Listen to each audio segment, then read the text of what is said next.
وہ دیکھ بھی رہا ہے، وہ سن بھی رہا ہے، وہ خلاق کائنات ہے، وہ پروردگار عالم ہے، وہ مجھ سے محبت بھی کرتا ہے، اور جس پیار بھرے لہجے میں اس سے باتیں کر رہا ہوں وہ میری باتیں اسی پیار سے سن بھی رہا ہے، اسی پیار سے مجھے دیکھ بھی رہا ہے۔ جسے اس بات کا یقین ہو پھر وہ پیارے کپڑے پہن کر اس رب کی بارگاہ میں حاضر ہوگا، وہ مکمل تیاری کے ساتھ اس رب کی بارگاہ میں حاضری کا شرف حاصل کرے گا۔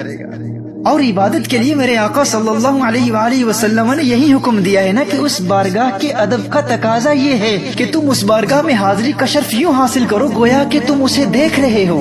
اور اگر یہ کیفیت حاصل نہیں کر پاتے تو کم از کم یہ یقین تو ضروری ہے کہ وہ مجھے دیکھ رہا ہے، وہ نظر تو نہیں آتا لیکن موجود بھی ہے، وہ دیکھ بھی رہا ہے اور سن بھی رہا ہے۔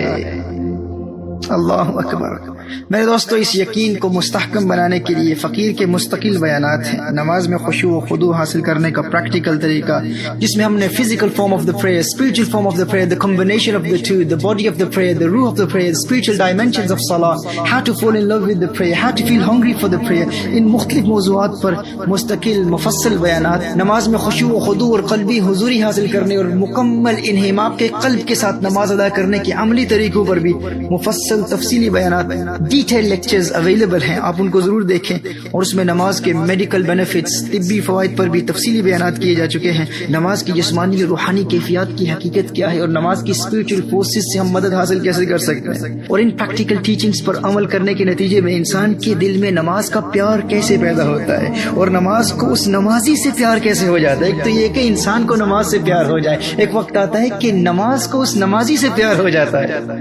یہاں تک کہ پھر فجر کے وقت کسی الارم کلاک کی ضرورت پیش نہیں آتی، نماز خود نمازی کو جگانے کے لیے آتی ہے، نماز خود نمازی کو بیدار کرتی ہے۔ یہ کیفیات کیسے حاصل ہوتی ہیں؟ اور جس طرح انسان کو کھانا کھائے بغیر نیند نہیں آتی، اسی طرح انسان کو ہر روز 5 وقت نماز کی بھوک لگتی ہے۔ اور جس شخص کو یہ ذائقہ زندگی میں ایک مرتبہ مل جائے، جس شخص کو نماز کی یہ لذت ایک مرتبہ میسر آ جائے اور نماز کی اسپرچوالٹی تک رسائی حاصل ہو جائے، پھر میرے دوستو ایسے شخص کو بے نمازی کی سزائیں سنا سنا کر ڈرا ڈرا کر نمازی بنانے کی ضرورت نہیں رہتی۔ اسے نماز کی اس قدر بھوک اور پیاس محسوس ہوتی ہے کہ پھر نماز کے بغیر اس کی آنکھ لگتی ہی نہیں۔